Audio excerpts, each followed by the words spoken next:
Hi, welcome to the Market Week in Review for the week ending June 6, 2025. My name is Alex Kuzley. I'm a senior investment strategist based here in Sydney.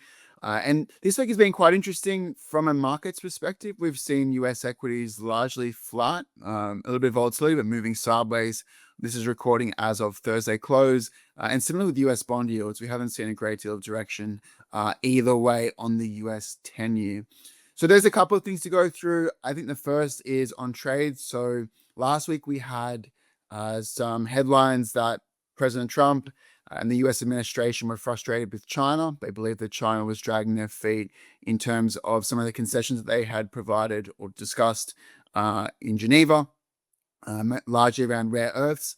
And there was a push to get a phone call happening between Trump and Xi, and that did happen this week. And there are not many details, but at least it's encouraging to see that they did commit to another round of trade talks. The second thing is on the data. So we've been highlighting for a while now this disconnect between the soft data, so the consumer confidence and business confidence numbers that have been quite soft, and the hard data, so the spending, the hiring decisions that were holding up quite nicely. It seems early days that the soft data is inflecting higher. So we've seen consumer confidence numbers picking back up. This week was a bit of a mixed picture for the hard data. So we had, actually hard and soft. So we had the ISM services, which was a little bit softer than expected. We had the JOLTS report, which is job openings.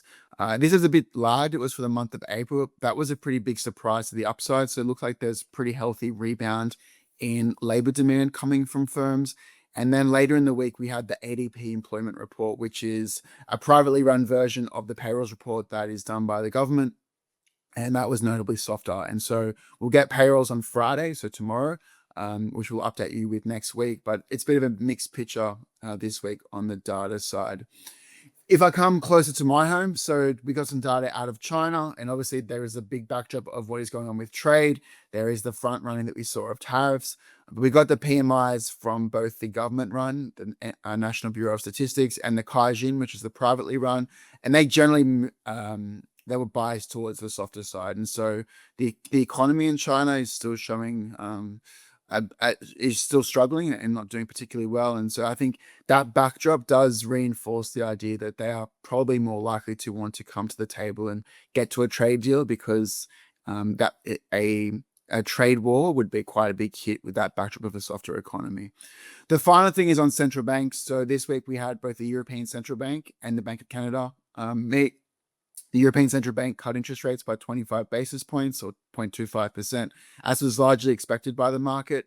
And the Bank of Canada held rates steady. And as we look ahead, it's likely that we see probably the scope for one or two more rate cuts from the ECB, given the backdrop or the macro backdrop there.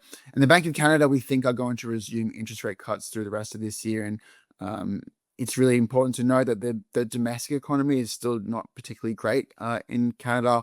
There's growing labor market capacity, so the unemployment rate has been edging higher.